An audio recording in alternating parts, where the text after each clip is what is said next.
হরে কৃষ্ণ। সকল মাতাজি এবং প্রভুজিদের চরণে আমার প্রণাম। ইসকন শ্রী শ্রী রাধা গোবিন্দ টেম্পল ম্যাঙ্গালোরের তরফ থেকে আমরা লেভেল 2 ভগবদ গীতা অধ্যয়ন করছি এবং আজকে আমাদের 23rd ডে এবং আমরা পঞ্চদশ অধ্যায়ের নাম হচ্ছে পুরুষোত্তম যোগ। ভগবান আজকে ভগবানের ব্যাপারে আমাদেরকে জানাবেন। তো আমরা জেনে নেব ভগবান আজকে ভগবানের ব্যাপারে আমাদের কি জানাতে চাইছেন। মঙ্গলাচরণ দিয়ে শুরু করব।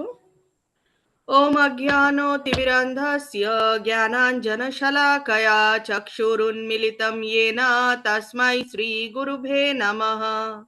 শ্রীচৈতন্য মনোভীষ্টং স্থাপিतं येन भूतले स्वयं रूपा कदा मह्यं ददाति स्वापदान्तिकं। वन्देऽहं श्रीगुरु श्रीयुतो पदकमलं श्रीगुरून् वैष्णवांश्च श्रीरूपं साग्रजातं सगण रघुनाथान्वितं तं सजीवं साद्वैतं सावधूतं परिजनसहितं श्रीकृष्णचैतन्यदेवं श्रीराधा कृष्णपादान् सगण ललिता श्रीविशाखान्वितांश्च। हे कृष्ण करुणा सिन्धु दीनबन्धु जगत्पते गोपेश गोपिका कान्तो श्रीराधा कान्तो नमोस्तुते। तप्त कांचन गौरांगी श्रीराधे वृंदावनेश्वरी वृषभानुसुते देवी प्रणमामि हरिप्रिये। वाञ्छा कल्पतरुभ्यश्च कृपा सिन्धुभ्येव च पतितानां पावनेभ्यो वैष्णवेभ्यो नमो नमो। नमो विष्णुपादाय कृष्णप्रेष्ठाय भूतले श्रीमते भक्ति वेदांतो स्वामिनिति नामिने। नमस्ते सरस्वते देवे गौरवाणी प्रचारिणे निर्विशेष शून्यवादी पाश्चात्य देशतारिणे। जय श्री कृष्ण चैतन्य प्रभु नित्यानंद श्री अद्वैत गदाधर श्रीवासादि गौर भक्त वृंद। हरे कृष्ण कृष्ण कृष्ण हरे हरे हरे राम राम राम हरे हरे। निताई गौर प्रेमानंदे हरि हरि बोल। श्री श्रीला प्रभुपाद की जय, श्रीला गुरु महाराज की जय, गुरु परंपरा की जय, श्री श्री राधा गोविंद जी की जय। শ্রী শ্রী রাধা গোবিন্দ টেম্পল ম্যাঙ্গালোরের তরফ থেকে সকলকে সুস্বাগতম জানানো হচ্ছে। আমরা আজকে পঞ্চদশ অধ্যায় অধ্যয়ন করব।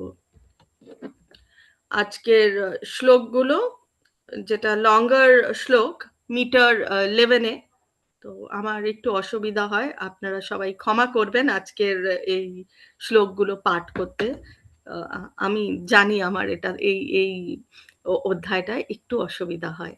আমি চেষ্টা করছি, আপনারাও আমার জন্য প্রার্থনা করবেন যাতে আমি শিখতে পারি আর একটু তাড়াতাড়ি ঠিকঠাক করে পাঠ করতে। ওং নমো ভগবতে বাসুদেবায়, ওং নমো ভগবতে বাসুদেবায়, ওং নমো ভগবতে বাসুদেবায়।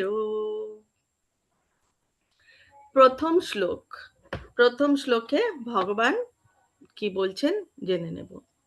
শ্রী ভগবান উবাচ ঊর্ধ্বমূলম অধা শাখম অশ্বত্থম প্রহুরব্যয়ম ছন্দাংসি যস্য পর্ণানি यस्तं वेद स वेदवित्। অনুবাদ: পরমেশ্বর ভগবান বললেন, ঊর্ধ্বমূল এবং অধো শাখা বিশিষ্ট একটি অব্যয় অশ্বত্থ বৃক্ষের কথা এখানে বলা হচ্ছে বা ভগবান বলতে চাইছেন। বৈদিক মন্ত্রসমূহ সেই বৃক্ষের পত্রস্বরূপ। যিনি সেই বৃক্ষটিকে জানেন তিনি বেদজ্ঞ। শ্রীলা প্রভুপাদের তাৎপর্য আমরা জেনে নেব। শ্রীলা প্রভুপাদ কি জয়। এই অধ্যায়ে বর্ণনা করা হচ্ছে যে বেদ অধ্যয়ন করার উদ্দেশ্য হচ্ছে পরমেশ্বর ভগবান শ্রীকৃষ্ণকে জানা। কারণ সব যে শাস্ত্র রয়েছে এবং বেদ রয়েছে, সেই বেদের যে সারাংশ সেটা হচ্ছে ভগবান শ্রীকৃষ্ণকে জানা। সুতরাং যিনি কৃষ্ণ ভাবনাময়, যিনি ভগবানের ভক্তিযুক্ত সেবায় নিযুক্ত হয়েছেন, তিনি ইতিমধ্যেই বেদের পূর্ণ জ্ঞান আহরণ করেছেন। জড়জগতের বন্ধনকে এখানে একটি অশ্বত্থ বৃক্ষের সঙ্গে তুলনা করা হয়েছে। সে যে সকাম কর্মে রত, তার কাছে এই অশ্বত্থ বৃক্ষটির কোনো শেষ নেই। সে এক ডাল থেকে আরেক ডালে, সেখান থেকে অন্য আরেক ডালে, আবার আরেক ডালে, এভাবে ঘুরে বেড়ায়। যারা জড় বন্ধনে রয়েছে তাদের কথা এখানে বলছে। একটা অশ্বত্থ গাছ বিশাল বিশাল বিশাল বড়, তো যারা বন্ধনে রয়েছে তারা এক ডাল থেকে আরেক ডালে, আরেক ডাল থেকে আরেক ডালে, কিন্তু সেই বৃক্ষটা আর পার করতে পারে না। এই জড় জগৎ রূপী বৃক্ষটির কোনো অন্ত নেই, এবং যে এই বৃক্ষটিকে পুরোপুরিভাবে জানতে পেরেছেন বা এই বৃক্ষটির প্রতি আসক্ত, যে জানতে পেরেছেন সেই আসক্ত হতে, যে এই বৃক্ষটিকে জানতে পেরেছেন তারই আসক্তিটা আস্তে আস্তে আস্তে আস্তে কমে যাবে। কিন্তু যে জানতে পারেনি, সে তার আসক্তি রয়েই যায়, কারণ সে এক ডাল থেকে আরেক ডাল, আরেক ডাল থেকে আরেক ডাল শুধু ঘুরেই বেড়ায়, ভ্রমণ করে বেড়ায়। তার পক্ষে মুক্তি লাভের কোনো সম্ভাবনা নেই। মানুষকে ঊর্ধ্বমুখী করবার জন্য যে বৈদিক ছন্দ রয়েছে, তাকে এই বৃক্ষর পাতা স্বরূপ বর্ণনা করা হয়েছে। এই বৃক্ষের মূলটি ঊর্ধ্বমুখী, কারণ তা শুরু হয়েছে যেখান থেকে সেখানে ব্রহ্মাজি অধিষ্ঠিত। অর্থাৎ এই ব্রহ্মাণ্ডের সর্বোচ্চ গ্রহলোক থেকে এই বৃক্ষটি সৃষ্টি, সেই দিকে হচ্ছে তার মূলগুলো রয়েছে। মানে আমরা প্রকৃতিতে, এই জড়া জগতে প্রকৃতিতে যে বৃক্ষটি দেখি, ঠিক তার উল্টো বৃক্ষটি কি হয় আমাদের জগতে। বৃক্ষটি সেই মাটির নিচে তার মূলগুলো চলে গেছে এবং ওপর দিকে গাছটি বাড়ছে আস্তে আস্তে, কিন্তু এখানে আমরা দেখতে পাচ্ছি এটার মূল ওপরে, এবং তার শাখা পোশাখা নিচের দিকে এসে চারিদিকে বিস্তারিত হচ্ছে। কেউ যখন মায়াময় এই অব্যয় বৃক্ষটির সম্বন্ধে অবগত হতে পারেন, তখন তিনি তার বন্ধন থেকে মুক্ত হতে পারেন। মুক্ত হওয়ার এই পন্থাটিকে ভালোভাবে উপলব্ধি করা উচিত। জড়জগতের বন্ধন থেকে মুক্ত হওয়ার নানা রকম পন্থা বর্ণিত হয়েছে। ভক্তিযোগে পরমেশ্বর ভগবানের সেবা করাই হচ্ছে সর্বশ্রেষ্ঠ পন্থা। এই অধ্যায়ের শুরুতে জড়জগতের প্রতি আসক্তির বন্ধন ছিন্ন করার পন্থা বর্ণনা করা হয়েছে। এই জড় অস্তিত্বের মূল ঊর্ধ্বমুখী। এই ব্রহ্মাণ্ডের সর্বোচ্চ লোক মহৎ তত্ত্বের জড়জাগতিক অস্তিত্ব থেকে তার শুরু হয়।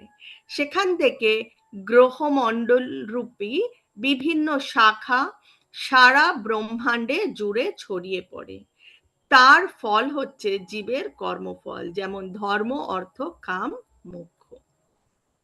এখন এই জগতে এমন কোনো গাছের অভিজ্ঞতা আমাদের নেই যার শাখা নিম্নমুখী এবং তার মূল ঊর্ধ্বমুখী, কিন্তু সেরকম বৃক্ষ রয়েছে।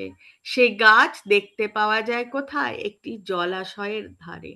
সেই জলাশয়টা যখন একদম ধীর স্থির, চারিদিকে কোনো হাওয়া বইছে না, তখন সেই জলাশয়ের ধারে যে বৃক্ষটি থাকবে, সেই বৃক্ষটির প্রতিবিম্ব হিসেবে আমরা সেই রকম, যেখানে এখানে ভগবান শ্রীকৃষ্ণ যেরকম বর্ণনা দিচ্ছেন, ঠিক সেরকম আমরা দেখতে পাই। এই বৃক্ষটি বাস্তব, এই বৃক্ষটি বাস্তব বৃক্ষটির প্রতিবিম্ব হওয়ার ফলে তার অবিকল প্রতিরূপ। চিৎ জগতে সবকিছুই আছে। তো চিৎ জগতে যা যা রয়েছে সেই সবই এখানে রয়েছে, কিন্তু একটু কম রয়েছে। আর কথা হচ্ছে যে এই যে জলটা যে নড়ছে না, তার জন্যই আমরা প্রতিবিম্বটা দেখতে পাচ্ছি। কিন্তু এই প্রতিবিম্বটা কি স্থায়ী, শাশ্বত? না, অশাশ্বত, অস্থায়ী। ঠিক সেই রকমই জড়া জগৎটাও অশাশ্বত বা অস্থায়ী। জড় জগৎ যদি বিকৃত প্রতিবিম্ব হয়, তাহলে চিৎজগতে অবশ্যই সেই একই ধরনের বৈচিত্র্য রয়েছে, কিন্তু তা রয়েছে বাস্তবভাবে। প্রকৃতি হচ্ছে ভগবানের বহিরঙ্গা শক্তি এবং পুরুষ হচ্ছেন ভগবান স্বয়ং নিজেই। এই প্রকাশ যেহেতু জড়, তাই তা অনিত্য এবং অস্থায়ী। প্রতিবিম্ব অস্থায়ী, কেননা কখনো কখনো তাকে দেখা যায়। আবার যখন হাওয়া আসে, তখন জল যখন মানে তার যে স্রোত হতে থাকে, তখন আর সেই প্রতিবিম্ব দেখা যায় না। তাই জড় জগৎ হচ্ছে অনিত্য। বেদের বেদের কর্মকাণ্ডের প্রতি যে আকৃষ্ট বুঝতে হবে, সে বৃক্ষটি সবুজ পত্রের প্রতি আকৃষ্ট। বেদের যথার্থ উদ্দেশ্য সম্বন্ধে সে অবগত নয়। বেদের উদ্দেশ্য পরম পুরুষ নিজেই বর্ণনা করেছেন, তা হচ্ছে প্রতিবিম্ব বৃক্ষটি কেটে বাদ দিয়ে চিৎ জগতের বাস্তব বৃক্ষটি লাভ করা। তাহলে বেদ অধ্যয়ন কেন করা উচিত? বেদ অধ্যয়ন করার একমাত্র লক্ষ্য হচ্ছে ভগবান শ্রীকৃষ্ণকে জানা, এবং এই বেদের অধ্যয়ন করার পরে সে যখন এই বৃক্ষটিকে জানবে, তখন যে অধ্যয়ন করেছে সে এটাই বুঝতে পারবে যে এই ডাল থেকে ওই ডাল, এ পাতা থেকে ও পাতায় ভ্রমণ করে কোনো লাভ নেই। কি করতে হবে? কৃষ্ণ ভাবনাময় হতে হবে। কৃষ্ণ ভাবনাময় হয়ে এই বৃক্ষটিকে ছেদন করে আর ওপরে উঠতে হবে। দ্বিতীয় শ্লোকে ভগবান কি বলছেন? অধশ্চোর্ধ্বং প্রসৃতস্তস্য শাখা গুণা প্রবৃদ্ধা বিষয়া প্রবলাঃ অধশ্চ মূলান্যানুসন্ততানি কর্মানুবন্ধীনি মনুষ্য লোকে। এই বৃক্ষের শাখাসমূহ জড়া প্রকৃতির তিনটে গুণের দ্বারা পুষ্ট হয়ে অধোদেশে ও ঊর্ধ্বদেশে বিস্তৃত। ইন্দ্রিয়ের বিষয়সমূহই এই শাখাগণের পল্লব। এই বৃক্ষের মূলগুলি অধোদেশে প্রসারিত এবং সেগুলি মনুষ্যলোকে সকাম কর্মের বন্ধনে আবদ্ধ। তাৎপর্য: সেই অশ্বত্থ বৃক্ষটির বর্ণনা সম্বন্ধে এখানে পুনরায় ব্যাখ্যা করা হচ্ছে। তার ডালপালাগুলি চতুর্দিকে ছড়িয়ে রয়েছে। তার নিম্নাংশে মানুষ, পশু, গরু, ঘোড়া, কুকুর, বেড়াল আদি বৈচিত্র্যময় জীবের বিভিন্ন প্রকাশ হয়েছে। এরা অর্ধমুখী শাখাগুলিতে অবস্থিত এবং ঊর্ধ্বমুখী শাখাগুলিতে রয়েছে দেবতা, গন্ধর্ব আদি উচ্চ প্রজাতির জীবসমূহ। বৃক্ষ যেমন জলের দ্বারা পুষ্ট হয়, তেমনি এই বৃক্ষটি পুষ্টি হয় জড়া প্রকৃতির তিনটে গুণের দ্বারা। সেই বৃক্ষের পল্লবগুলি হচ্ছে ইন্দ্রিয়ের বিষয়সমূহ। প্রকৃতির বিভিন্ন গুণের বিকাশের ফলে ভিন্ন ভিন্ন ইন্দ্রিয়ের বিকাশ হয় এবং ইন্দ্রিয়ের দ্বারা আমরা নানা রকম ইন্দ্রিয় বিষয় উপভোগ করি। চক্ষু, কর্ণ, নাসিকা, জিহ্বা আদি ইন্দ্রিয়গুলি হচ্ছে ডালপালার ডগা, যা বিভিন্ন ইন্দ্রিয় গ্রাহ্য বিষয়গুলি উপভোগের প্রতি আসক্ত। তার পল্লবগুলি হচ্ছে শব্দ, রূপ, স্পর্শ আদি ইন্দ্রিয় বিষয় বা তন্মাত্র। তার শাখাগুলি হচ্ছে নানা রকম সুখ ও দুঃখজাত আসক্তি ও বিরক্তি। মুখ্য মূলটি আছে কোথায়? ব্রহ্মলোকে, এবং অন্যান্য মূলগুলি রয়েছে মনুষ্য গ্রহলোকগুলিতে। উচ্চতর লোকে গিয়ে পুণ্যকর্মের ফল ভোগ করার পর সে আবার এই পৃথিবীতে ফিরে আসে এবং পুনরায় ফলাশ্রয়ী কর্মের মাধ্যমে উন্নীত হতে চায়। এই মনুষ্য লোক হচ্ছে জীবের কর্মক্ষেত্র। তৃতীয় এবং চতুর্থ শ্লোকে ভগবান বলছেন, না রূপমেষ্যা তথো প্রলভ্যতে নান্তো না চাধির না সম্প্রতিষ্ঠা অশ্বত্থামেনাং সু বিরুধমূলম অসঙ্গ শাস্ত্রেণ দৃঢ়েন চিত্বা তথা পদম তৎপরিমার্গিতব্যম यस्मिन् गता न निवर्तन्ति भूयः तमेव चाद्यं पुरुषं प्रपद्ये यथा प्रवृत्ति पृष्ठा पूर्णानि। এই বৃক্ষের স্বরূপ এই জগতে উপলব্ধ হয় না। এর আদি অন্ত স্থিতি যে কোথায় তা কেউই বুঝতে পারে না। কে বুঝতে পারে? তীব্র বৈরাগ্য রূপ অস্ত্রের দ্বারা দৃঢ় মূল এই বৃক্ষকে ছেদন করে সত্য বস্তুর অন্বেষণ করা কর্তব্য, যেখানে গমন করলে পুনরায় ফিরে আসতে হয় না। শরণাতীত কাল হতে যার থেকে সমস্ত কিছু প্রবর্তন ও বিস্তৃত হয়েছে, সেই আদি পুরুষের প্রতি শরণাগত হও। তো ভগবান নিজেই বলছে যে আমাদেরকে এই বৃক্ষটি ছেদন করে ভগবানের আরাধনায় নিজেকে নিযুক্ত করতে হবে এবং ভগবানের কাছে পৌঁছতে হবে। এই অশ্বত্থ বৃক্ষের প্রকৃতি রূপ এই জড় জগতের পরিপ্রেক্ষিতে বুঝতে পারা যায় না, যেহেতু তার মূল ঊর্ধ্বমুখী। তাই প্রকৃত বৃক্ষটির বিস্তার হচ্ছে অপর দিকে। যে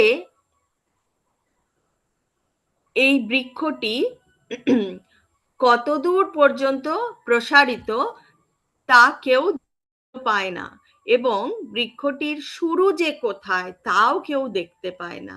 তবুও তার কারণ বার করতে হবে।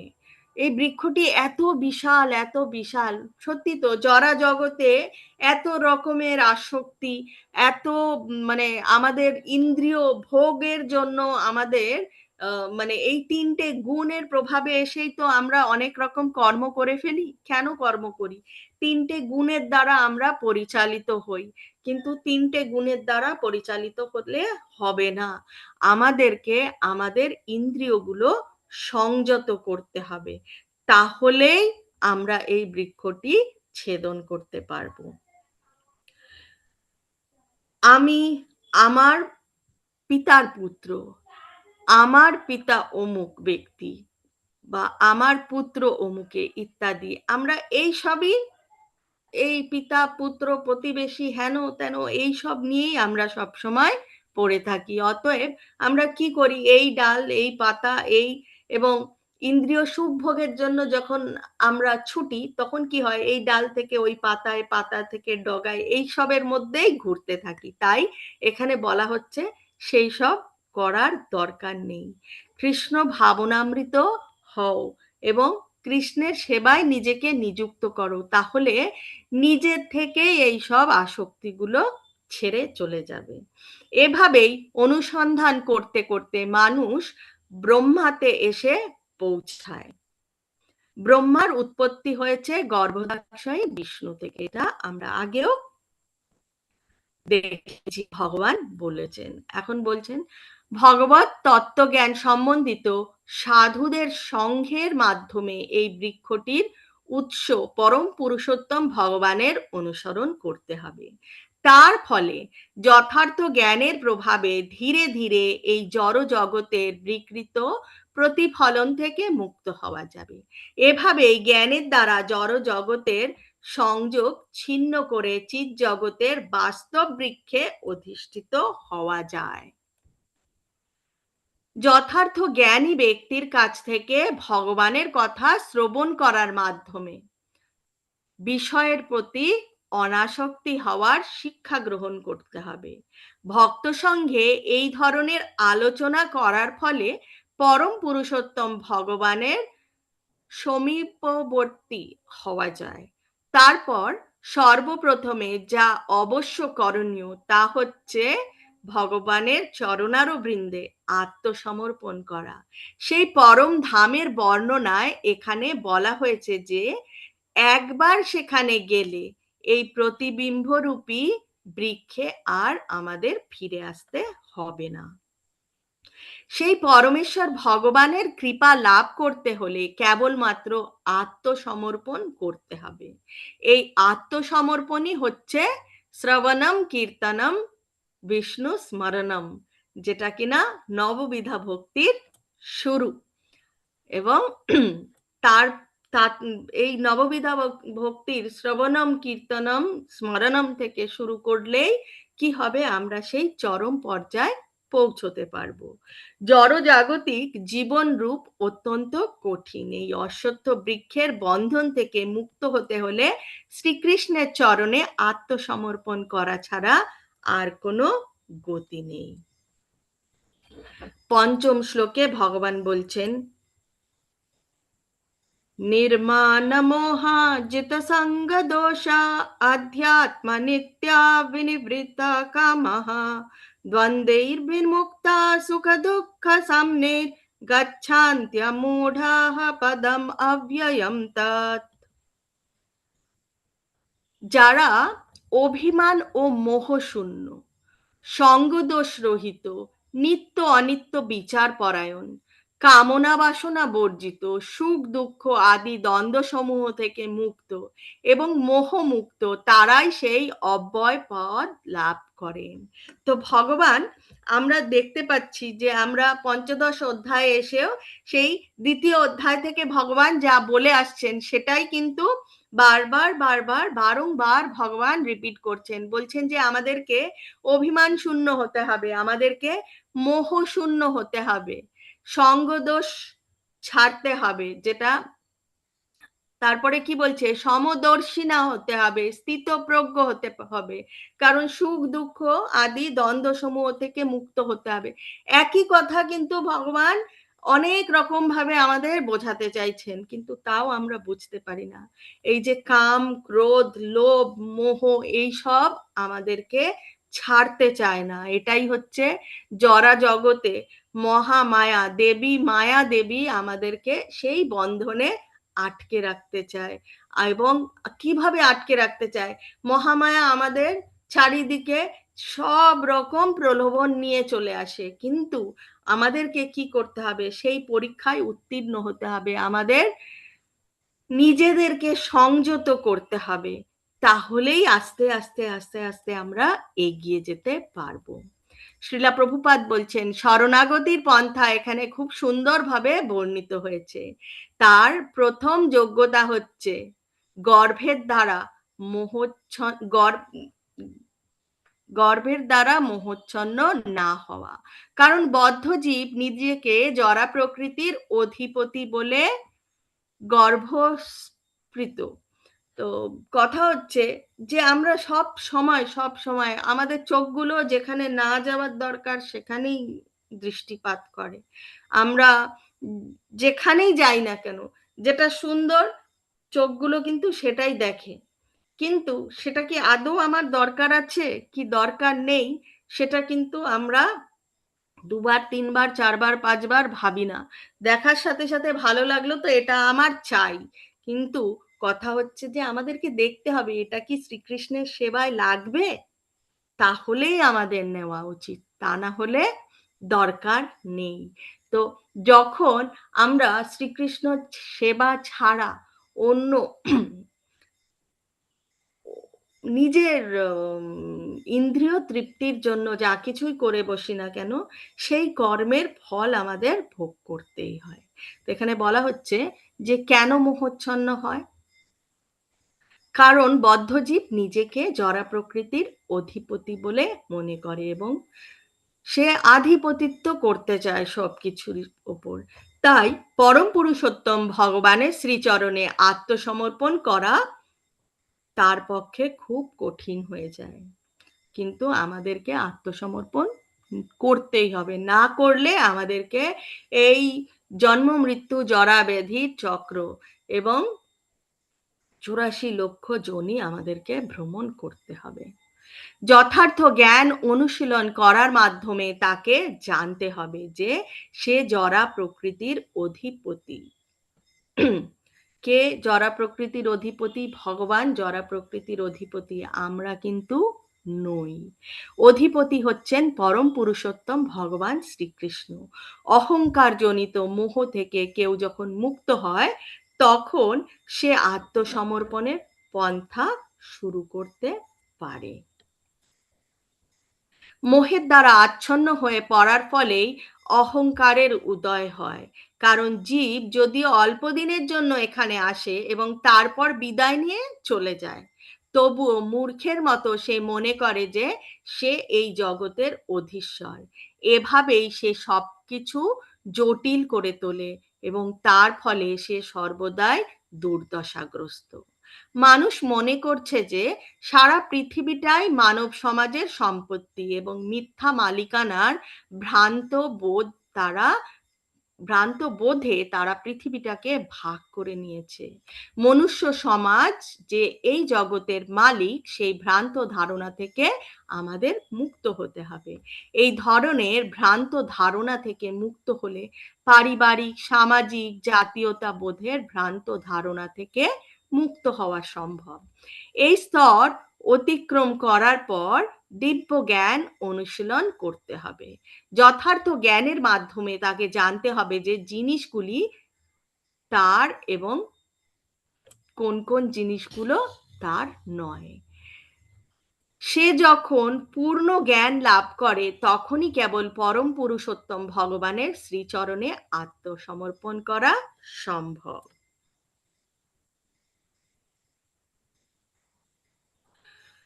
ষষ্ঠ শ্লোকে ভগবান বলছেন, না তদ্ভাষায়তে সূর্য না শশাঙ্ক না পাবকা যদ্গদ্বনা নিবর্তন্তে তদ্ধামা পরমম মম।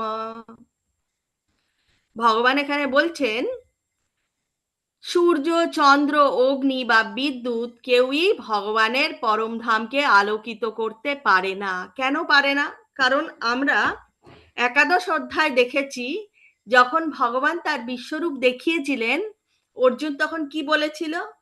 একই সময় একই আকাশে যখন সহস্র সূর্য একসাথে উদিত হয় তখন কত একটা সূর্যেরই এত আলো, এত তাপ। একই আকাশে একটা সূর্যের এত আলো, এত তাপ, কিন্তু একটা আকাশে সহস্র সূর্য যদি একসাথে উদিত হয় তখন কি হবে?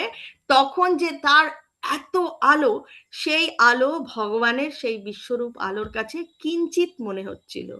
তাই এখানে ভগবান বলছে যে ভগবানের ধামকে চন্দ্র, সূর্য, অগ্নি, বিদ্যুৎ কারোর দ্বারাই আলোকিত করতে হয় না, কারণ ভগবানের নিজেরই তো এত আলো রয়েছে। ভগবানের দ্বারাই কিন্তু সূর্য আলোকিত হচ্ছে।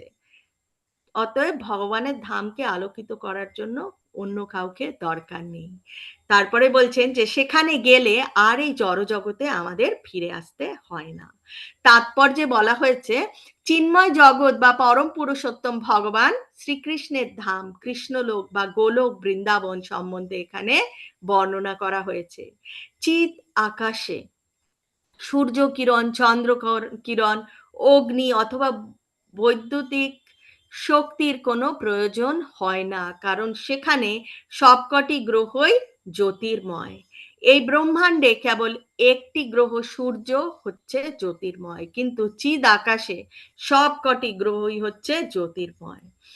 বৈকুণ্ঠ লোক নামক এই সমস্ত গ্রহে উজ্জ্বল জ্যোতির দ্বারা ব্রহ্মজ্যোতি নামক চিদ আকাশ প্রকাশিত হয়। প্রকৃতপক্ষে এই ব্রহ্মজ্যোতি বিচ্ছুরিত হয় শ্রীকৃষ্ণের আলয় গোলক বৃন্দাবন থেকে। জীব যতক্ষণ পর্যন্ত এই অন্ধকারাচ্ছন্ন জরা জগতে থাকে সে বদ্ধ জীবন যাপন করে, কিন্তু যখন সে জরা জগতের মিথ্যা বিকৃত বৃক্ষটি কেটে ফেলে, চিৎ জগতে প্রবেশ করে, তখন সে মুক্ত হয়। তখন আর তাকে এই জরা জগতে ফিরে আসতে হয় না। এই তত্ত্বজ্ঞানের প্রতি সকলেরই আকৃষ্ট হওয়া উচিত। বাস্তবের ভ্রান্ত প্রতিবিম্ব থেকে নিজেকে মুক্ত করে সেই নিত্য পরম ধামে ফিরে যাবার জন্য সকলেরই বাসনা করা উচিত। ভক্তিযোগে ভগবানের সেবা করার প্রতি তাকে আসক্ত হতেই হবে। ভগবানের প্রতি আসক্ত আমাদেরকে হতেই হবে, তাছাড়া আর কোনো গতি নেই। সুতরাং প্রকৃত বৃক্ষের বিকৃত প্রতিফলনের থেকে মুক্ত হওয়ার যে পন্থা, সেই পন্থাই হচ্ছে ভক্তিযোগ, যেটা ভগবান দ্বাদশ অধ্যায় আমাদেরকে জানিয়েছেন। এবং গভীর নিষ্ঠার সঙ্গে ভক্তিযোগ গ্রহণ করা উচিত।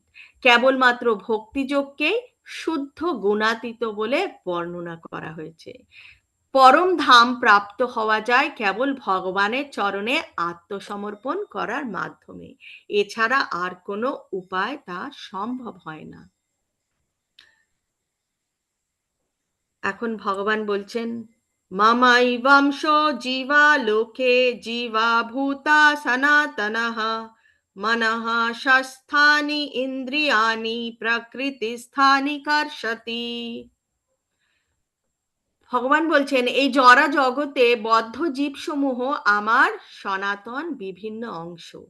জড়া প্রকৃতির বন্ধনে আবদ্ধ হওয়ার ফলে তারা মন সহ 6টি ইন্দ্রিয়ের দ্বারা প্রকৃতি রূপ ক্ষেত্রে কঠোর সংগ্রাম করছে। সত্যি তো, আমরা দৈনন্দিন কঠোর সংগ্রাম করে চলেছি। এই শ্লোকটিতে জীবের যথার্থ পরিচয় সম্বন্ধে বর্ণনা করা হচ্ছে। সনাতন ভাবে জীব হচ্ছে ভগবানের অতি অতি ক্ষুদ্র অংশ। এমন নয় যে বদ্ধ অবস্থায় জীব স্বতন্ত্র হয়ে পড়ে এবং মুক্ত অবস্থায় সে ভগবানের সঙ্গে একীভূত হয়ে যায়। সনাতন কথাটির অর্থ এখানে স্পষ্টভাবে উল্লেখ করা হয়েছে।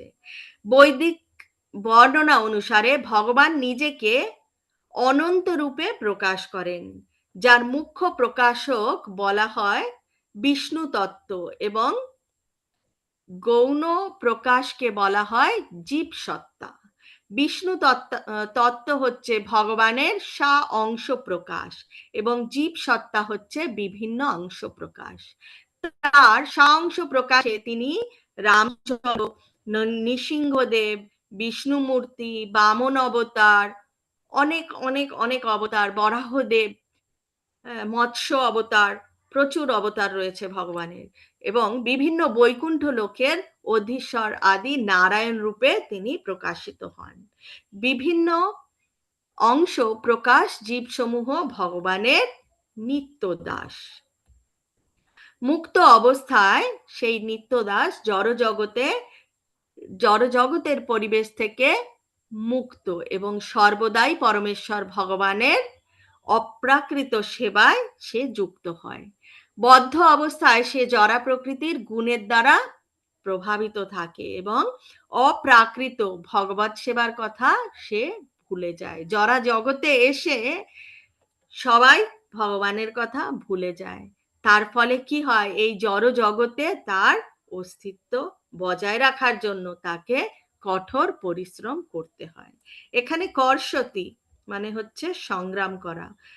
তো বদ্ধ জীব যেন লৌহ শৃঙ্খলের মতো অহংকারের দ্বারা শৃঙ্খলিত এবং তার মন হচ্ছে তার মুখ্য প্রতিনিধি, যে তাকে জড় অস্তিত্বের দিকে ধাবিত করছে। এই শ্লোকটিতে স্পষ্টভাবে বোঝা যাচ্ছে যে বদ্ধ জীবাত্মা মন ও ইন্দ্রিয় সম্বন্ধিত জড় দেহের দ্বারা আবৃত, এবং সে যখন মুক্ত হয় তখন এই জড় আবরণ বিনাশ প্রাপ্ত হয়। যখন জীবাত্মা তার জড় আবরণ পরিত্যাগ করে চেতন জগতে প্রবেশ করে তখন তার চিন্ময় শরীর পুনরুজ্জীবিত হয় এবং তার চিন্ময় শরীরে তিনি পরম পুরুষোত্তম ভগবানকে প্রত্যক্ষভাবে দর্শন করেন। এখানে ভগবান বলেছেন মামাই বংশ, পরমেশ্বর ভগবানের ক্ষুদ্রাতি ক্ষুদ্র অংশ, যেটা আমাদের কথা বলা হয়েছে। এইখানে ভগবান পরমেশ্বর ভগবানের অনুসদৃশ অংশ কোনো জড়া পদার্থ পদার্থের ভাঙা অংশের মতো নয়। তো ভগবান বলছেন যে আমরা ভগবানের অংশ, তো এখানে এই অংশ কিন্তু কোনো ভাঙা অংশ নয়। ভগবানের অংশ মানে ভগবানের পূর্ণ গুণগুলো কিন্তু আমাদের সবকটি রয়েছে, কিন্তু সেটা কিসে আছে? কলুষিত ভাবে রয়েছে। অনেক ধুলো, অনেক জন্ম জন্মের কর্মর ফলের ধুলো দিয়ে আবরণ করা রয়েছে। তাই এই অনুসদৃশ অংশকে জড় বুদ্ধি দিয়ে উপলব্ধি করা যায় না। এটি জড় পদার্থের মতো নয়, যা কেটে টুকরো টুকরো করা যায়। আবার সেই দ্বিতীয় নাইনাম ছিন্দান্তি শাস্ত্রানি বলা হয়েছে যে একে কেটে টুকরো করা যায় না, একে ভেজানো যায় না, আগুনে পোড়ানো যায় না। একের পর এক ভগবান প্রচুর কিছু জানিয়েছেন আমাদের দ্বিতীয় অধ্যায়। তারপর আবার জোড়া কেটে টুকরো করা যায় না, জোড়াও লাগানো যায় না, পুড়িয়ে ছাইও করা যায় না, ঠিক আছে, ভেজানোও যায় না, সে যেমন তেমনই থাকে।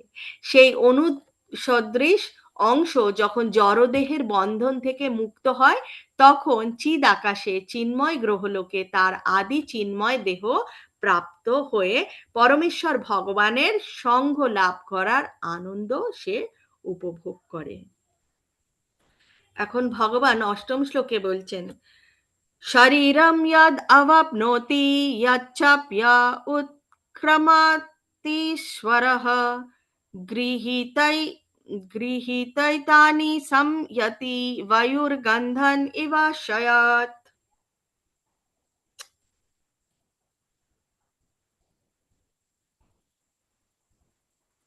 বায়ু যেমন ফুলের গন্ধ নিয়ে অন্যত্র গমন করে, তেমনি এই জড়জগতে দেহের ঈশ্বর, দেহের ঈশ্বরকে, দেহের ঈশ্বর হচ্ছে সেই ক্ষেত্রজ্ঞ বা ক্ষেত্রী, যে জীব বা আত্মা, তার কথা বলছেন।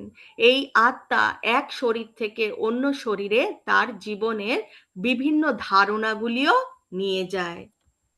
এখানে জীবকে ঈশ্বর বা তার দেহের নিয়ন্তা বলে বর্ণনা করা হয়েছে।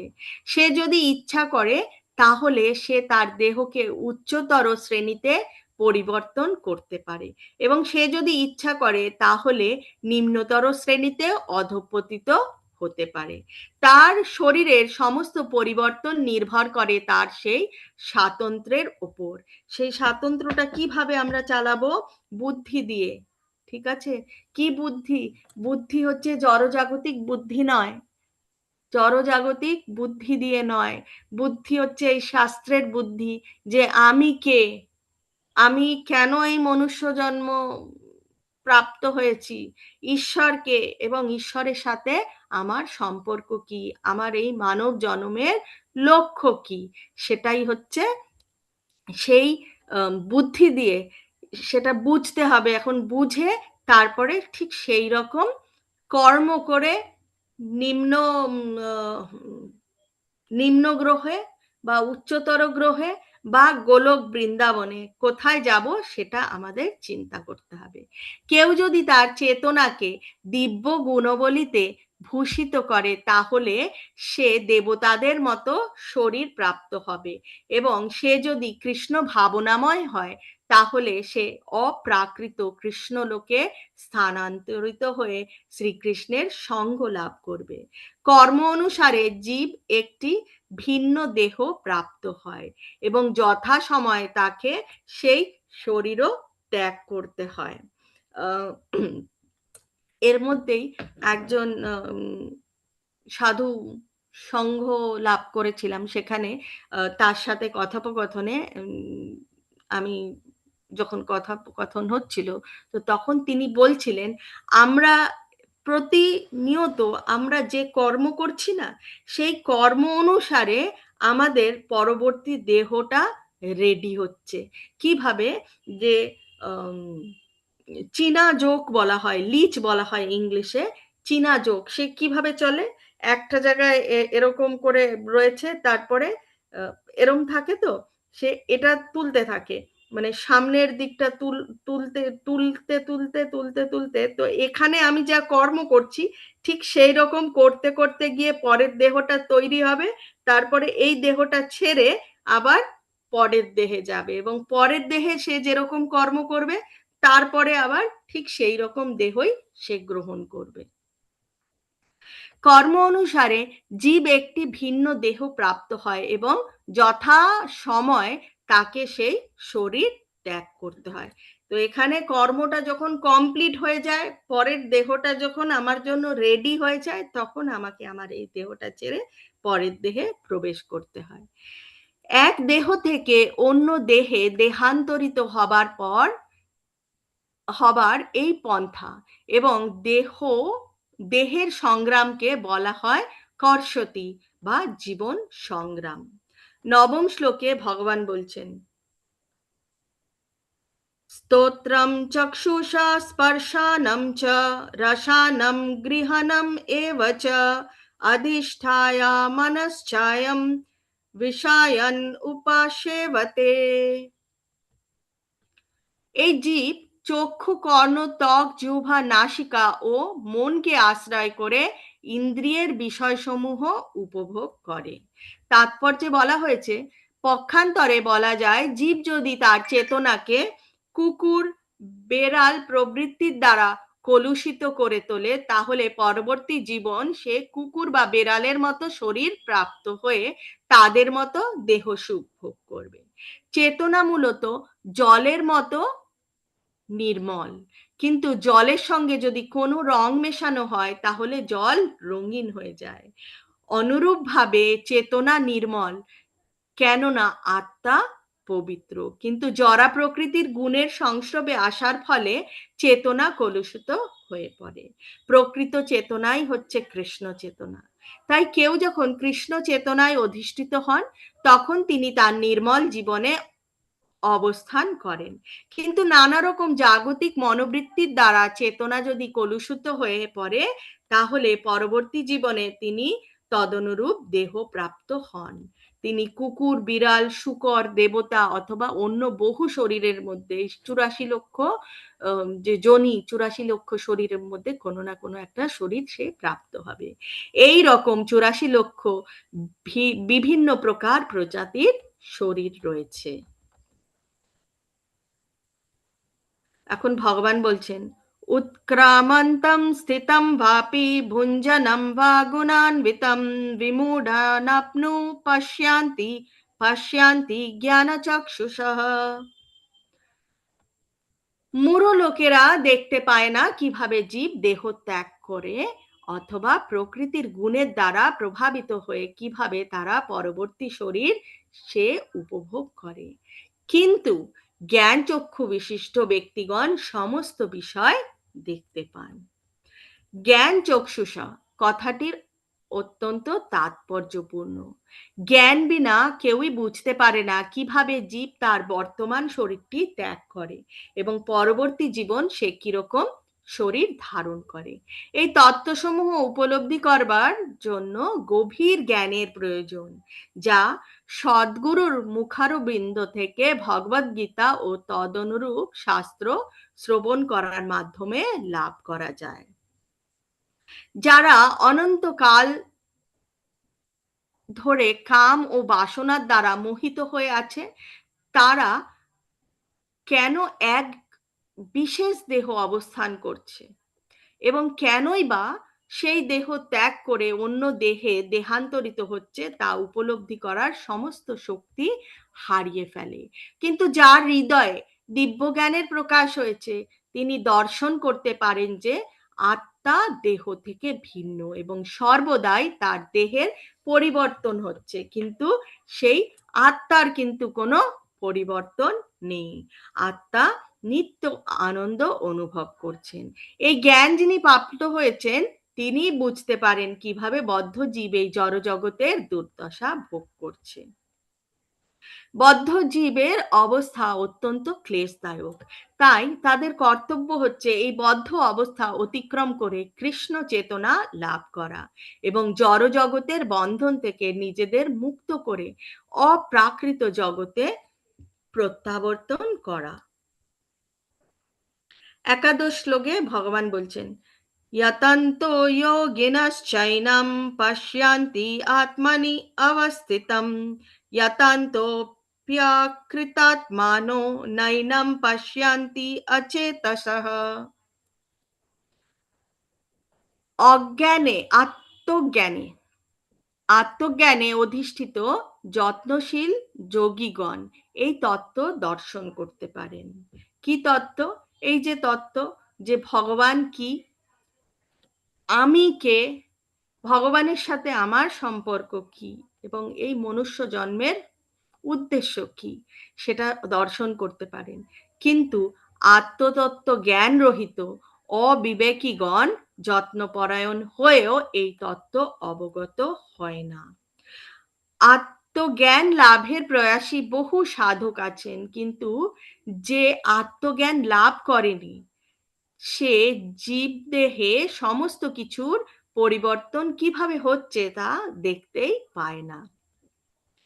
যারা যথার্থ যোগ পন্থা অনুসরণ করেছেন তারাই কেবল আত্মা, জগৎ ও পরমেশ্বর ভগবানকে উপলব্ধি করতে পেরেছেন। পক্ষান্তরে বলা যায় যে কৃষ্ণ ভাবনায় শুদ্ধ ভগবত ভক্তিতে নিযুক্ত ভক্তযোগী কেবল উপলব্ধি করতে পারেন কিভাবে সবকিছু ঘটছে। দ্বাদশ শ্লোকে ভগবান বলছেন, यदादित्यागतं तेजो जगद्भाषायतेऽखिलं यच्चन्द्रमसि यच्चग्नौ तत्तेजो विद्धि मामकम्। সূর্যের যে জ্যোতি এবং চন্দ্র ও অগ্নির যে জ্যোতি সমগ্র জগৎকে উদ্ভাসিত করে তা আমারই তেজ বলে জানবে। ভগবান এখানে যা ব্যাখ্যা করেছেন তার উপলব্ধি করার মাধ্যমেই যথার্থ জ্ঞানের সূচনা হয়। সূর্য, চন্দ্র, অগ্নি ও বৈদ্যুতিক শক্তি সকলেই দেখতে পায়। মানুষকে কেবল এটাই বুঝতে চেষ্টা করতে হবে যে সূর্যের উজ্জ্বল জ্যোতি, চন্দ্রের স্নিগ্ধ কিরণ, বৈদ্যুতিক আলোক ও অগ্নির দীপ্ত সবই আসছে পরম পুরুষোত্তম ভগবানের থেকে। জীব অপরিহার্য রূপে পরমেশ্বর ভগবানের অবিচ্ছেদ্য বিভিন্ন অংশ, এবং এখানে তিনি ইঙ্গিত দিয়েছেন কিভাবে তারা তাদের আপন আলোয় ভগবত ধামে ফিরে যেতে পারে। অনেক অনেক ব্রহ্মাণ্ড আছে এবং সেই সৌরমণ্ডলও আছে, যেখানে বিভিন্ন সূর্যও রয়েছে, চন্দ্র রয়েছে এবং গ্রহ রয়েছে। তবে প্রত্যেক ব্রহ্মাণ্ডে একটি মাত্রই সূর্য আছে। চন্দ্র হচ্ছে নক্ষত্রদের মধ্যে অন্যতম। সূর্যরশ্মির প্রকাশ হয় চিদ আকাশে ভগবানের চিন্ময় জ্যোতির প্রভাবে। সূর্যোদয়ের সঙ্গে মানুষের কার্যকলাপও বিন্যস্ত করা হয়েছে। আগুন জ্বালিয়ে তারা রান্না করে, আগুন জ্বালিয়ে তারা কারখানা চালায় ইত্যাদি। সেই আগুন কোথার থেকে আসছে, আগুন কে এবং আগুনের সৃষ্টি কোথার থেকে সেটাও আমাদের বুঝতে হবে। কেউ যখন বুঝতে পারে যে সূর্য, চন্দ্র, অগ্নির আলোক ও জ্যোতির উৎস হচ্ছেন পরম পুরুষোত্তম ভগবান শ্রীকৃষ্ণ, তখন তার কৃষ্ণ চেতনা শুরু হয়। চন্দ্রকিরণের দ্বারা সমস্ত বনস্পতির পুষ্টি সাধন হয়। চন্দ্রকিরণ এতই মনোরম যে মানুষ অনায়াসে উপলব্ধি করতে পারে যে তারা পরম পুরুষোত্তম ভগবান শ্রীকৃষ্ণের কৃপার ফলেই জীবন ধারণ করছে। তার কৃপা ব্যতীত সূর্যের উদয় হতে পারে না, তার কৃপা ব্যতীত চন্দ্রের প্রকাশও হতে পারে না, তার কৃপা ব্যতীত অগ্নির প্রকাশও হতে পারে না, এবং সূর্য, চন্দ্র ও অগ্নির সহায়তা ব্যতীত কেউ বাঁচতেও পারে না। এই চিন্তাগুলি বদ্ধ জীবের কৃষ্ণ চেতনা জাগিয়ে তোলে। ত্রয়োদশ শ্লোকে ভগবান বলছেন, গমাবিশ্য চ ভূতানি ধরায়া म्यहम ओजसा पुष्णामि चौषधि सर्वः समो भूतारसत्मखः। ভগবান বলছেন, আমি পৃথিবীতে প্রবিষ্ট হয়ে আমার শক্তির দ্বারা সমস্ত জীবদের ধারণ করি এবং রসাত্মক চন্দ্ররূপে ধান, যব আদি ঔষধি পুষ্ট করছি। ভগবানের শক্তির প্রভাবে যে সমস্ত গ্রহগুলি মহাশূন্যে ভাসছে তা সহজেই উপলব্ধি করা যায়। ভগবান প্রতিটি অণুতে, প্রতিটি গ্রহে এবং প্রতিটি জীবে প্রবিষ্ট হন। পরম পুরুষোত্তম ভগবানের অংশরূপে পরমাত্মা গ্রহগুলিতে, ব্রহ্মাণ্ডে, জীবে, এমনকি অণুতেও প্রবিষ্ট হন। সুতরাং তিনি প্রবিষ্ট হন বলেই সবকিছু যথাযথভাবে প্রকাশিত হয়। দেহে যখন আত্মা থাকে তখন মানুষ জলে ভেসে থাকতে পারে, কিন্তু আত্মা যখন এই দেহে থেকে চলে যায় তখন কি হয়? দেহটির মৃত্যু হয়, তখন দেহটি ডুবে যায়। তেমনি সমস্ত গ্রহগুলি মহাশূন্যে ভাসছে এবং তা সম্ভব হচ্ছে শুধুমাত্র পরম পুরুষোত্তমের শক্তিতে। তার শক্তি সমস্ত গ্রহগুলিকে এক মুঠো ধূলিকণার মতো ধারণ করে আছে। কেউ যদি এক মুঠো ধূলিকণা ধারণ করে, তাহলে সেই ধূলিকণাগুলি পড়ে যাওয়ার কোনো সম্ভাবনা থাকে না। কিন্তু কেউ যদি সেগুলো বায়ুর মধ্যে নিক্ষেপ করে তাহলে কি হবে? সেগুলো পড়ে যাবে। ঠিক সেরকমই ভগবান ধরে আছে, তার জন্যই কিন্তু এই ব্রহ্মাণ্ডের গ্রহগুলো যে যার নিজের জায়গায় নিজের মতন ভাবে চলছে। যেই মুহূর্তে ভগবান ছেড়ে দেবে তখনই মনে করতে হবে অ্যানিহিলেশন বা প্রলয়। তেমনি সমস্ত গ্রহগুলি যা মহাশূন্যে ভাসছে তা প্রকৃতপক্ষে ভগবানের বিশ্বরূপের মুষ্টিতে ধৃত। তিনি না হলে ধূলিকণার মতো সমস্ত গ্রহগুলি মহাশূন্যে বিক্ষেপ হয়ে ছড়িয়ে পড়বে এবং বিনাশ প্রাপ্ত হবে। তেমনি চন্দ্র যে সমস্ত বনস্পতির পুষ্টি সাধন করছে, তাও পরম পুরুষোত্তম ভগবানেরই জন্য। চন্দ্রের প্রভাবের ফলেই বনস্পতিরা সুস্বাদু হয়ে ওঠে। মানব সমাজ কর্ম করছে, আরাম উপভোগ করছে এবং আহারের স্বাদ উপভোগ করছে। পরমেশ্বর ভগবান সেগুলি সরবরাহ করছেন বলেই আমরা সেই সব আমাদের কাছে পাচ্ছি। তা না হলে মানুষ বাঁচতে পারত না। রসাত্মক কথাটি অত্যন্ত তাৎপর্যপূর্ণ। পরমেশ্বর ভগবানের প্রতিনিধি চন্দ্রের প্রভাবেই সবকিছু সুস্বাদু হয়ে ওঠে। এখন চতুর্দশ শ্লোকে ভগবান বলছেন, अहं वैश्वानरो भूत्वा परिणाम देहमाश्रितः प्राणापाना समायुक्ता पचाम्यन्नं चतुर्विधम्। আমাদের মধ্যে ভগবান কি কি রূপে রয়েছে সেটাও ভগবান বলছেন। এক তো পরমাত্মা রূপে রয়েছে, প্রতিটি অণুতে রয়েছে। এখন ভগবান বলছেন যে ভগবান আমাদের মধ্যে আরো একরকম ভাবে রয়েছে। বলছেন, আমি জঠরাগ্নি রূপে প্রাণীগণের দেহে আশ্রয় করে প্রাণ ও অপান বায়ু সংযোগে 4 প্রকার খাদ্য পরিপাক করি। আয়ুর্বেদ শাস্ত্রের মাধ্যমে আমরা জানতে পারি যে জঠরে এক রকমের অগ্নি আছে যা সমস্ত খাদ্যদ্রব্যকে হজম করতে সাহায্য করে। সেই অগ্নি যখন প্রজ্বলিত না থাকে তখন ক্ষুধা থাকে না, এবং সেই অগ্নি যখন ঠিক মতো জ্বলতে থাকে তখন আমরা ক্ষুধার্ত হই। এই অগ্নি হচ্ছেন পরম পুরুষোত্তম ভগবানের প্রতিনিধি। প্রতিপন্ন করা হয়েছে যে পরমেশ্বর ভগবান বা ব্রহ্ম অগ্নিরূপে উদরে অবস্থিত হয়ে সব রকমের খাদ্য পরিপাক করছেন। যেহেতু তিনি সব রকমের খাদ্য পরিপাক করতে সাহায্য করছেন, তাই আহারের ব্যাপারেও জীব কিন্তু স্বাধীন নয়। এভাবেই তিনি খাদ্যশস্য উৎপাদন করেন এবং পরিপাক করেন, এবং তার কৃপার প্রভাবে আমরা আমাদের জীবন উপভোগ করতে পারি। ভগবান শব্দের মধ্যে ও শরীরের মধ্যে, বায়ুতে, এমনকি উদরে পরিপাক শক্তি রূপে অধিষ্ঠিত। খাদ্যদ্রব্য চতুর্বিধম বলে বলা হয়েছে। তো পচামি অন্নম চতুর্বিধম, 4 রকমের খাবার সেটা আমাদের ভেতরে পরিপাক হয়। সেই 4 রকমের খাদ্য হচ্ছে চব্য, চোষ্য, লেহ্য ও পেয়। মানে আমরা পান করি, চাবিয়ে খাই, চুষে খাই এবং হ্যাঁ, চাবিয়ে খাই, চুষে খাই, পান করি এবং আরেকটা হচ্ছে চব্য, চোষ্য, লোহ, পেয়, পান করি। পঞ্চদশ শ্লোক।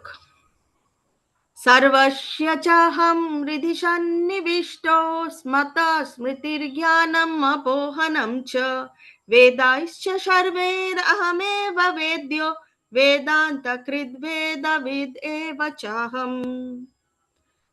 ভগবান বলছেন, আমি সমস্ত জীবের হৃদয়ে অবস্থিত এবং আমার থেকেই স্মৃতি, জ্ঞান ও বিলোপ হয়। আমি সমস্ত বেদের জ্ঞাতব্য এবং আমি বেদান্তকর্তা ও বেদবিদ। এটা খুব ইম্পর্টেন্ট শ্লোক।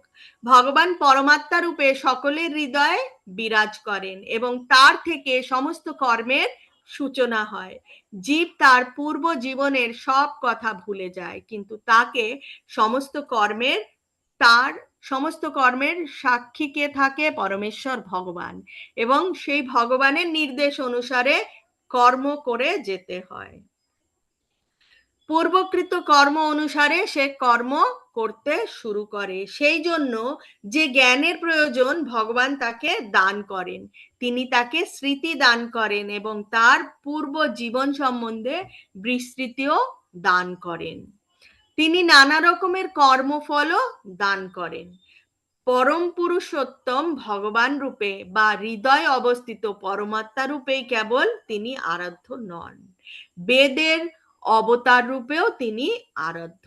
কারণ তিনি বেদবিদ এবং তার দ্বারাই বেদের সৃষ্টি। বেদ পরম পুরুষোত্তম ভগবান শ্রীকৃষ্ণের সম্বন্ধে জ্ঞান দান করে এবং শ্রীকৃষ্ণ বাসুদেব রূপে অবতীর্ণ হয়ে বেদান্ত সূত্র প্রণয়ন করেন। শ্রীমদ্ ভাগবতী হচ্ছে বেদান্ত সূত্রের যথার্থ তত্ত্ব উপলব্ধি।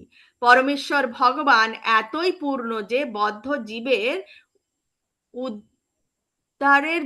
উদ্ধারের জন্য তিনি হচ্ছেন তার খাদ্যদ্রব্যের সরবরাহকারী, পাচনকারী, তার কর্মের সাক্ষী, বেদ রূপে তার জ্ঞান প্রদাতা এবং পরম পুরুষোত্তম ভগবান শ্রীকৃষ্ণ রূপে ভগবদ গীতার শিক্ষক।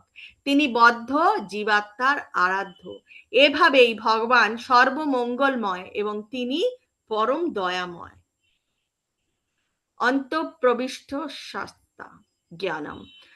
দেহ ত্যাগ করার সঙ্গে সঙ্গে জীব সব কিছু ভুলে যায়, কিন্তু পরমেশ্বর ভগবানের দ্বারা উদ্বুদ্ধ হয়ে সে আবার তার কর্ম শুরু করে।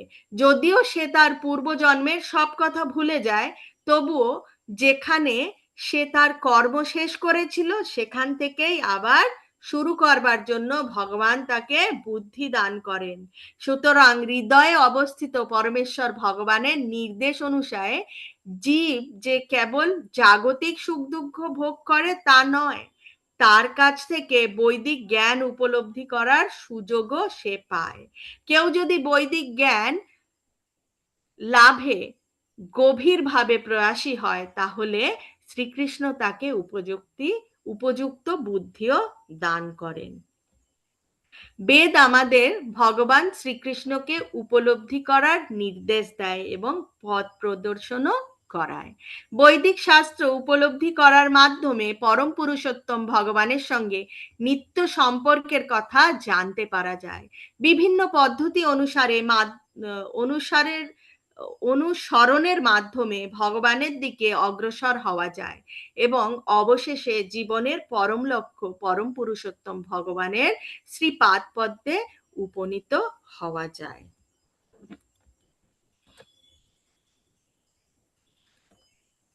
ষোড়শ শ্লোকে ভগবান বলছেন, দ্বাবিমৌ পুরুষৌ লোকে ক্ষরশ্চক্ষার এব চ শর সর্বাণি ভূতানি কূটস্থো শর উচ্যতে। ক্ষর ও অক্ষর দুই প্রকার জীব রয়েছে। এই জড় জগতে সমস্ত জীবকে ক্ষর এবং চিৎ জগতের সমস্ত জীবকে অক্ষর বলা হয়। এখানে ভগবান সংক্ষেপে বেদান্ত সূত্রের সারমর্ম বর্ণনা করেছেন।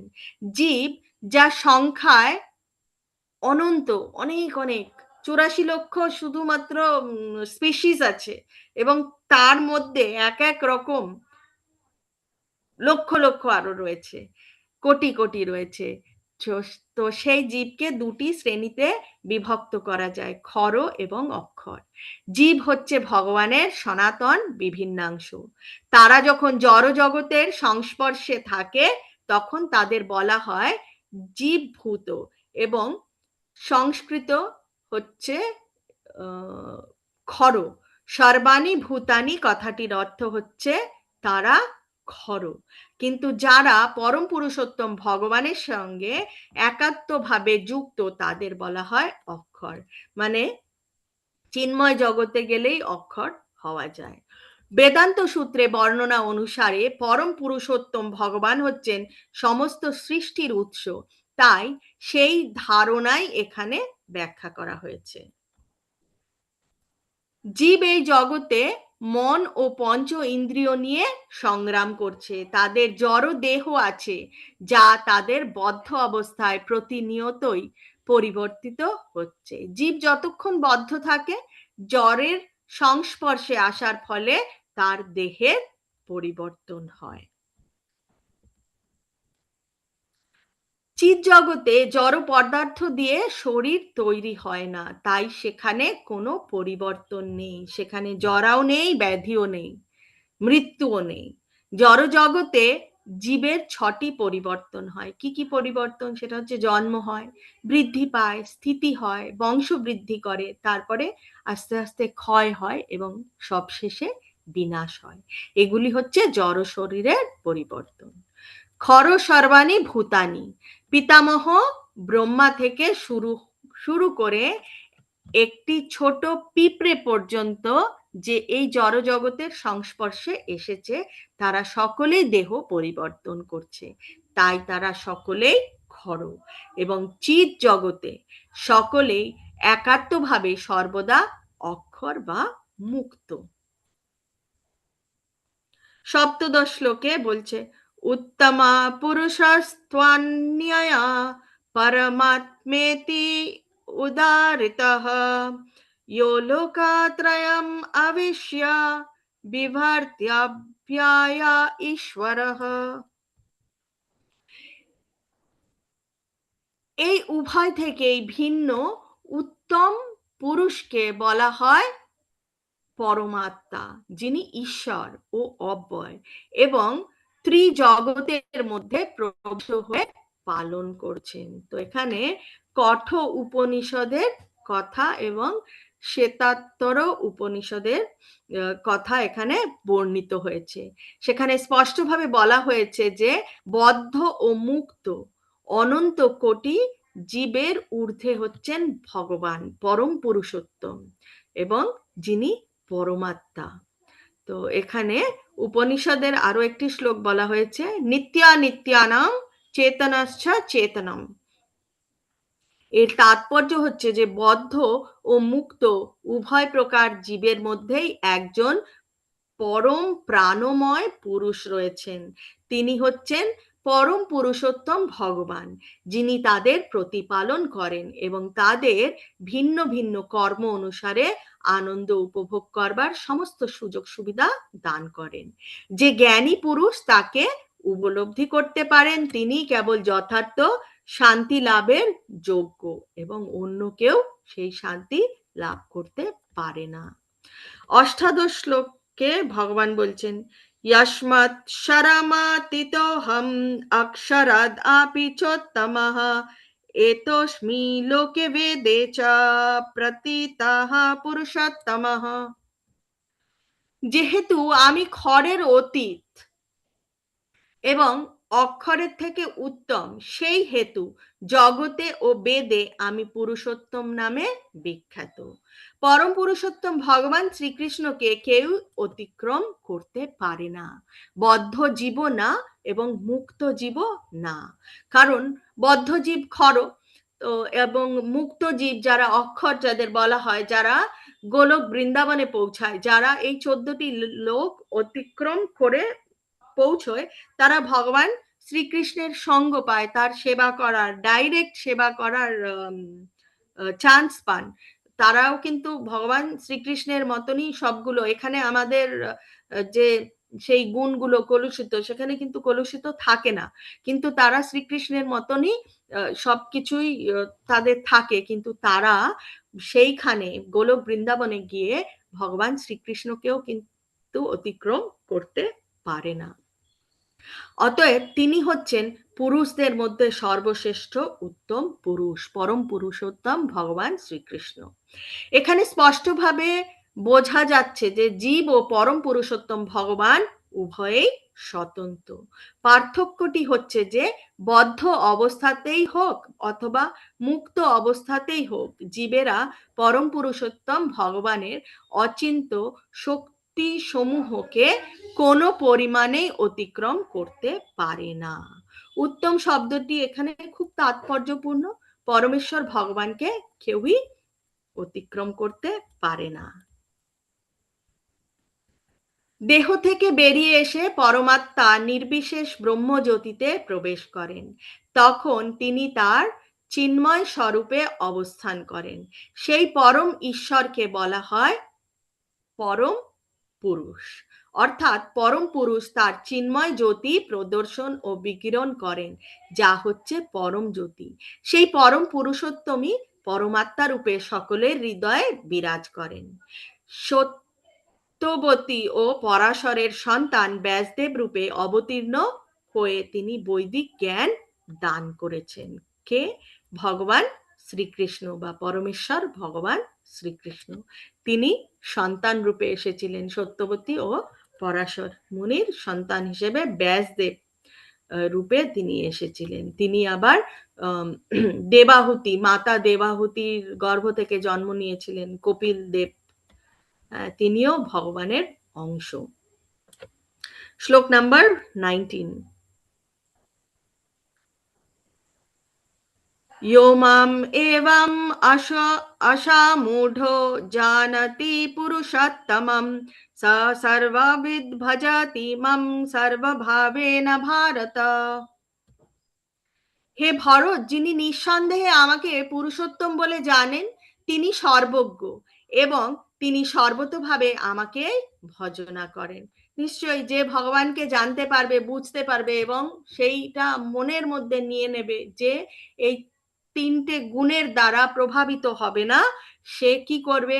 সে পুরোপুরি 100% ভগবানের চরণে নিজেকে সমর্পণ করবেন এবং যা কিছুই করবেন ভগবান শ্রীকৃষ্ণের জন্য করবেন। তার মনের মধ্যে তার আলাদা কোনো বুদ্ধি থাকবে না, তার বুদ্ধিও ভগবান শ্রীকৃষ্ণের সেবাতেই লাগাবেন এবং তার কোনো অহংকার থাকবে না। তো সে ত্রিগুণের ওপরে উঠতে হবে, নির্গুণ পর্যায়ে, এবং তাকে শুদ্ধ শতগুণে সেই স্তরে পৌঁছতে হবে। এই শ্লোকে পরম পুরুষোত্তম ভগবান স্পষ্টভাবে বর্ণনা করেছেন, যিনি জানেন তিনি যে শ্রীকৃষ্ণ তিনি হচ্ছেন পরম পুরুষ, তিনি প্রকৃতপক্ষে সর্বজ্ঞ। সমগ্র ভগবদ্গীতায় সর্বত্রই এই তত্ত্বের ওপর জোর দেওয়া হচ্ছে, কিন্তু তবুও ভগবদ্গীতার বহু উদ্ধত হট্টকারী ভাষ্যকারেরা মনে করে যে পরম তত্ত্ব ও জীব এক ও অভিন্ন। বৈদিক জ্ঞানকে বলা হয় শ্রুতি, অর্থাৎ শ্রবণের মাধ্যমে যে শিক্ষা, তাকে বলা হয় শ্রুতি শাস্ত্র বা শ্রুতি জ্ঞান। যেটা আগেকার দিনে সবকিছু তো লেখা হতো না, এখন সবকিছু ডকুমেন্ট করা হয়। তো আগেকার দিনে কি হতো? কথার মাধ্যমে প্রতিটা জ্ঞান আসতো। তো প্রামাণিক সূত্রে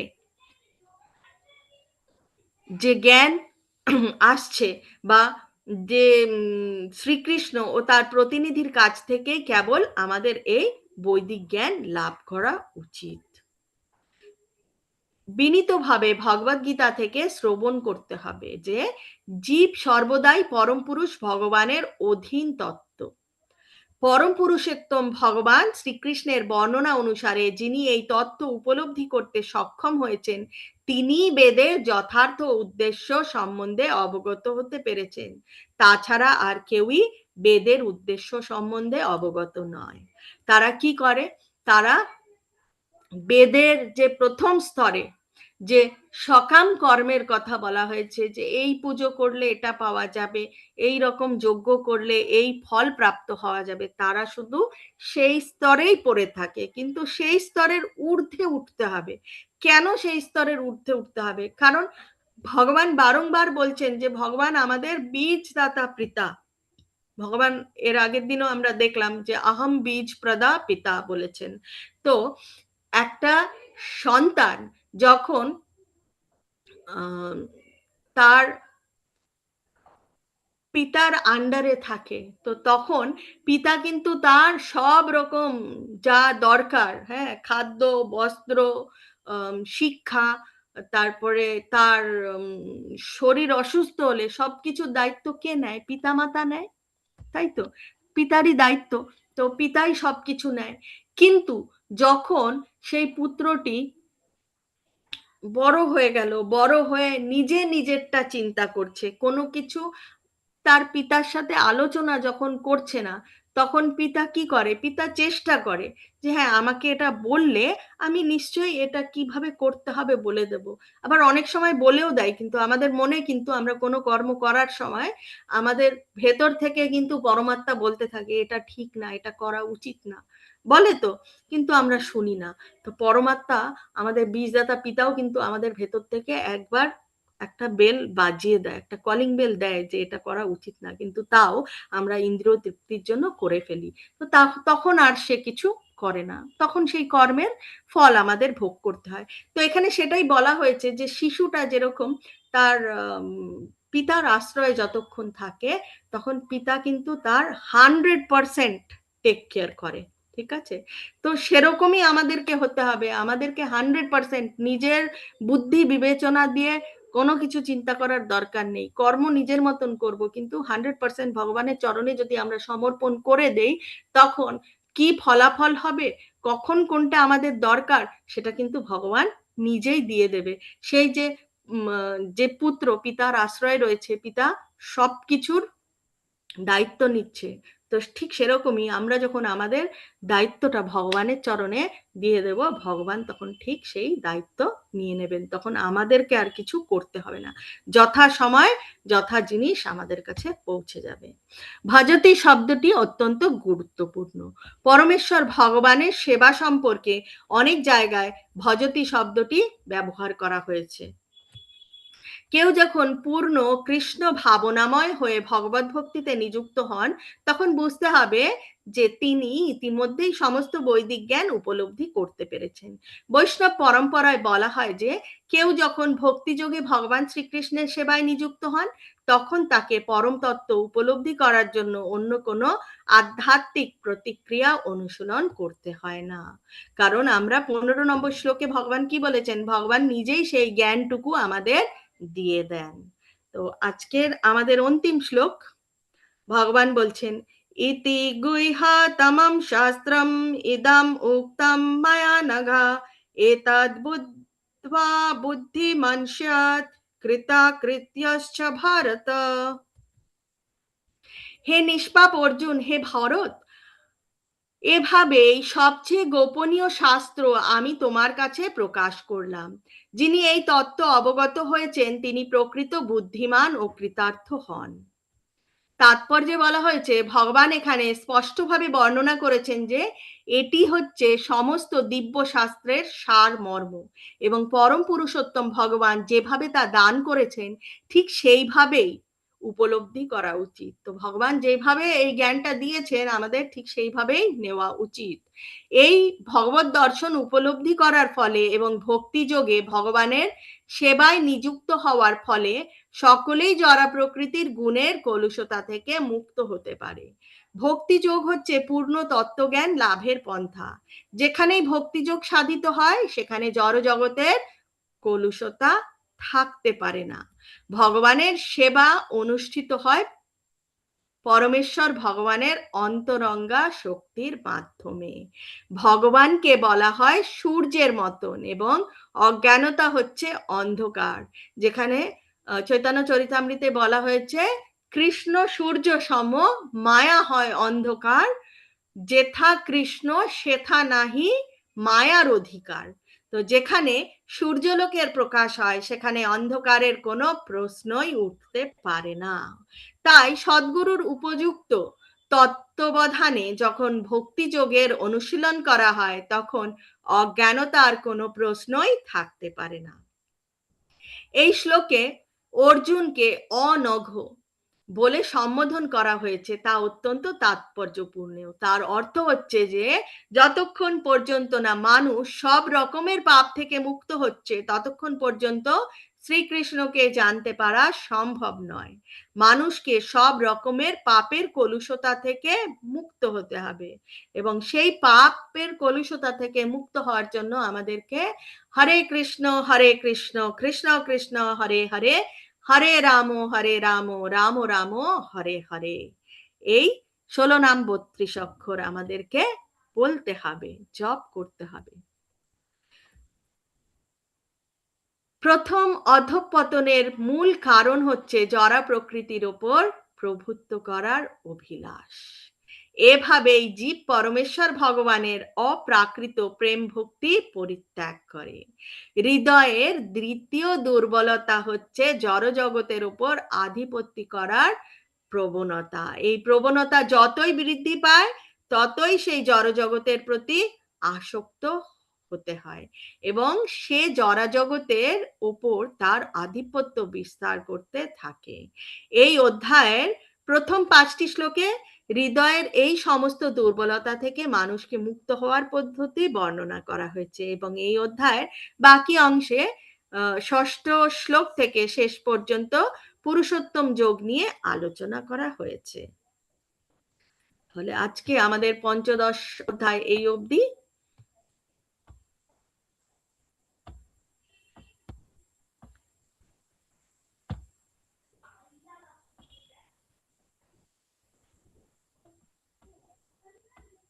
কারোর যদি কোনো প্রশ্ন থেকে থাকে আপনারা হ্যান্ড রেজ করবেন।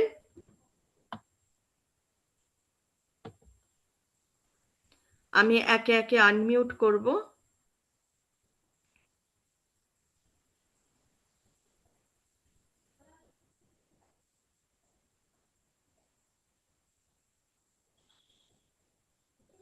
হরে কৃষ্ণ, কারো কোনো প্রশ্ন থাকলে বলবেন।